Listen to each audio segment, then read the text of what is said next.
I used my peace and quiet to just sit and think things through and finish a couple of things I had no chance to get around with Carmoser on my back. Things like... Oh, that is nothing of importance. As I said, masturbating furiously. At least not in comparison to the ominous discovery Gloria made this morning. Did you know she had found a stain on a curtain in the hallway? That one. Oh no. Hard to believe, but it's true. Half of our morning and all of dinner conversation was about that stain being a sign of something greater. Household and lifestyle deteriorating. Servants' morale and respect is dropping, kingdoms falling, dark times approaching, and most of all, that stain is improper. Well, Gloria does take house duties very seriously, but you are avoiding your questions about your day. She's not going to answer them. Maybe, but so are you. Surely after the whole day in town, you have loads of stories to tell. It really was nice to get out without the feeling I need to hurry or else. And we usually have so little chance to speak to anyone outside of the house. And the town looks so magical in the evening. It simply doesn't go to sleep. All the windows are lit, people walk the streets, if only to stroll to the tavern. Oh, it's so romantic. People go to the tavern. Oh, they must get drunk and get off with one another. Surely the height of romance. Have you ever been to the town past sunset? No, I haven't. Carmoser saw it neither appropriate nor useful for her daughter to go out in the evening. But you must be exhausted. Indeed I am. Even my small and rock-hard bed seems like a piece of heaven now. Well, I won't stop you from reuniting you with your bed of rocks then. I prefer to be alone anyway. But do be careful, those bedbugs can be really big and eat you alive if you let them. Everything is possible in the fairyland you seem to live in, Princess. I wish you to, well, Sophia, good night. Slap. No. Yeah, Sophia's a friend. Oh, what the oh, okay. This is the morning. It's okay then. It's okay. Cinders, are you awake? I'm awake. I'll be right there. I'll get to work in a minute. No, it's not about that. I just need to talk to you. Alright, Gloria, what is it? What is so important that you have to speak with me at this hour? At this hour? You mean noon? I wanted to speak with you about the way you've been behaving these past few days. Now there goes my nice morning, or afternoon. Listen, I realise we were never really on the best of terms, but what has been going on recently is something new indeed. If you really think that I will turn a blind eye to all your childish, egotistic exploits, then you need to think again. What are you talking about, Gloria? I didn't do anything. Oh, you didn't do anything outright destructive? You're far too smart for that. But you think I haven't noticed all the little jabs at me? You take every opportunity to undermine my efforts and make my life harder. Really, I don't know what's happening to you, Cinders. Do you think I'm stupid, although I don't have any feelings? I'm trying to understand you, I really am, but it seems like you are reveling in this chaos you are creating, as if you wanted things to fall apart.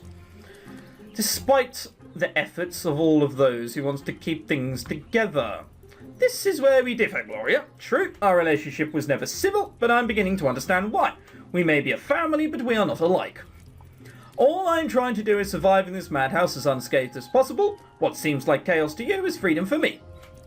Besides, let's face it, Gloria, things are already broken. Only Carmoser and you are still pretending that you can glue them back together like some ugly heirloom everyone hates. We're being harsh. Damn. Typical answer of an angry child. You didn't realise that you have managed to describe the house, all of us, as if it was all about you. It is such a shame that Mother taught me so well about the importance of family. It must have made me naive. Because I still have hope that you will mature one day. Excuse me, mature? Yes, become an adult, a person who is able to grasp a larger picture, go beyond one's own interests. Oh, Gloria, I didn't like you before, but if there's any phrase that I hate from someone, be an adult about it is definitely up there on one of the ones I most hate. Because it's their way of saying, yeah, you're probably right, but I still want you to conform to my way. So I hate you even more. Also, someone who can sacrifice personal happiness for the greater good of the house, if it is necessary. See what I mean? I don't deny that it can be difficult at times, but we are not children anymore. We must realise how we all depend on Carmoser and support her in any way we can. I see. Well, it certainly doesn't play well with my idea of maturity, especially that part of supporting Carmoser. Of course you would say that, just like you. Mother can be a difficult person to get along with, I admit. But her intentions are good. Think about the way she's putting all her strength into giving us a good life. Have you looked around? And if you still doubt her, try imagining our lives without her. Don't mind if I do. How long do you think this house would last with her gone? You must understand she won't be here to care for us forever, and I don't think it alone, Cinders. I need your support. I guess you are right. Oh god, you're wrong in every sense of the word. Jesus Christ. You may not even be wrong, but I'm not agreeing with you. My dear Gloria, I don't know what is more ironic, you talking about maturity or the fact you actually believe in the things you are saying. Let me tell you something, my poor little drone. Maturity has nothing to do with reproducing a pattern you've been presented. Watch and repeat, that's a child's task. Maturity is independence. It is choosing a life you want for yourself and doing all you can to get it, despite the shadow of the Great Mother trying to block you from the sun. Oh, the terrible mother. How can she try to protect you, teach you how to live and expect you to care for your legacy? Such unjust cruelty. Maturity is also about being able to create your own relationships no matter what she told you. We don't have to torture each other, you know, just because Carmoza trained us to pick on ourselves so that we can't join forces and rebel against her, it doesn't mean we have to do it. However, she's not going to agree. Christ, this is not the time to be trying to get Gloria to join our ranks. Exactly, we waste all our potential to act responsibly to show Mother that we are adults and constant quarrels. We are not doing half the things that are expected of us, of any responsible person really, and Carmoza is still giving us a chance. We are so childish. No, we are not. We are young women who just want to live normal lives without constant fear, frustration, and self-pity. It's absolutely normal that we aren't happy. Who would be? We want things to change, but we lack the means to make that happen. That's why we should rebel against Carmoza. We are more capable of running this house on our own, and she knows it. Are you serious? Completely. But for that we need to act together, cooperate and not waste our energy on making each other miserable with our little schemes. And again, Cinders, this is Gloria you're speaking to. The chances of that happening are close to null. This picture you are painting in front of my eyes seems pleasant but also not very realistic. It requires one thing which we do not have, mutual agreement. And we will not have that as long as we are not of one mind. That is, as long as Sophia keeps up her silly act. Gloria, I doubt that it is Sophia who we should be worrying about in this situation. I'm having trouble picturing her opposed to anything that would bring us more freedom from Carmoza. No, Gloria, it's you. You are the unknown in this equation. We can't be sure about your loyalties. BAM! Sit down, Gloria. Sit down. Oh, you're sitting too close to that fire because you just got burned, etc. Now, this is something I didn't expect. You behaving just like Sophia. It would seem that you two have much more in common than meets the eye. You both prefer to spend your time criticizing me than trying to contribute. You could be helping me, helping us somehow. How can we understand each other if you do not even try? Then maybe you should stop whining about being criticized and start listening. How exactly did you try and communicate with Sophia? How much effort did you put into it? Correct me if I'm wrong, but Sophia isn't exactly the happiest girl in the world. She is broken, deeply wounded by the hate that you and Carmoza poured onto her throughout the years. Her bitterness and armour of cynicism, armour is supposed to be spelled with a U, are like a cry for help. If only you could give her any credit, any recognition, then maybe she'd be willing to help you. She hardly seems interested in... Let me finish. Before you judge her with your usual presumptions, tell me this. When was the last time you actually talked with her? Do not be ridiculous, Cinders. I spoke with her as recently as yesterday. I don't mean commenting on house affairs or managing chores, but actually talking, like sisters. You do remember that you two are sisters, right? Or is family only important to you if it allows you to put blame on other people? Alright, I see where this is going. Fine, I'm not really certain when it happened, but we did lose our connection. No, the connection was never there to begin with. She seems so alien now, I catch myself thinking about her like a stranger. Her face is like a mask shielding her thoughts from me. I agree that it is unfortunate, and it isn't only Sophia's fault that we grew apart. Maybe we could work on changing that. You may be thinking that I'm telling this to criticize you, but I'm not. All I want is to hear you say things like this, so that we can stop hurting each other all the time. It is the only reasonable thing to do. And you were always trying to be the most reasonable one, so it's good that you're willing to give it a try. And so you recognise it as well. I am the most reasonable. And I am the only one here who actually does anything to keep up the house. I didn't quite say that, did I? That might be a bit of an overstatement, Gloria. Each of one of us puts some work into how this place works, for better or for worse. We just have different perspectives, and so we give a different kind of input. But surely you realise how naive that sounds. It is something one might say to a slow child to spare its feelings. Nope, it's something which one person says to an arrogant tosser when they're not understanding the other one's complex. Gloria. I have tried to help you both understand the importance of Carmosa's rules, and yet I seem to be the only one capable of understanding the requirements to keep a proper household. Yeah, discipline, discipline, discipline, isn't it? A certain person did that in World War II, and look how that worked out. Will nobody ever learn? How long am I supposed to guide you and work alone with against the laziness and stupidity of others?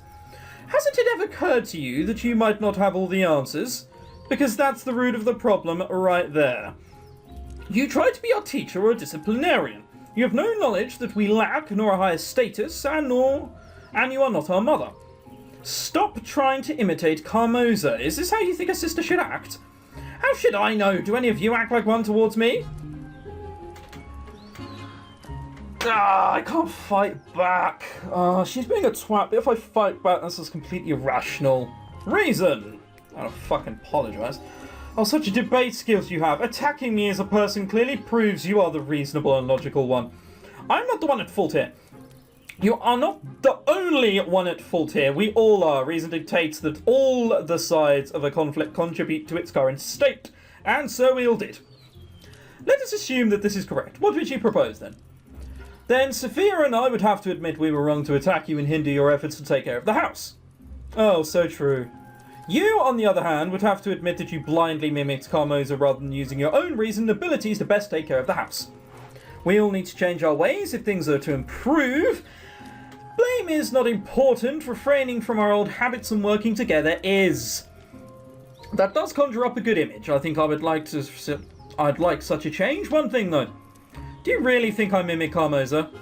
Gloria, would you please stop for a second to think and answer one simple question truthfully? And what question might that be? Who's the most person you love in the world? Carmosa. Gotcha! It's not going to be that. What do you like to do? And no, I don't mean something that you feel obliged to do, not a chore, necessity, or an assignment. What do you like to do? What makes you happy? What do you do just for yourself and nobody else? But what are your goals? Where do you see yourself in the future? I feel we're not going to get an answer to this one. What will you do when Carmosa is not here and you are able to move on? Where do you want to go?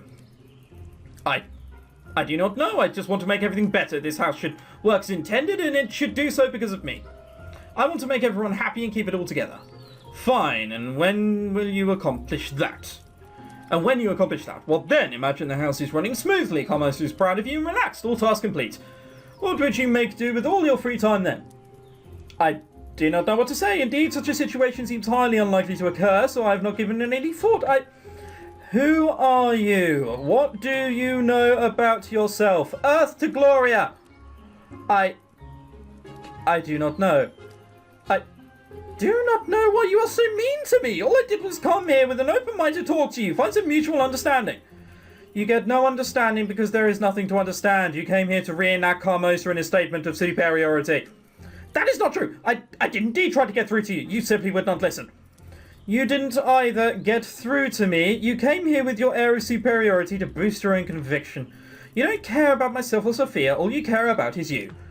I find this very hard to disagree with. This is pointless. I see no reason to listen to such nonsense. Especially since I did nothing to deserve such treatment from an immature brat. Both of you trying to turn everybody against you. Gloria is just a middle manager. Entitled doesn't really do as much people... she does a lot more than other people think she does. In her own mind, and no one else's. And just a bit of an entitled twat. Yeah, it summarizes Gloria rather well. Then you will be able to whine about fate that brought you to living in cinders and pain.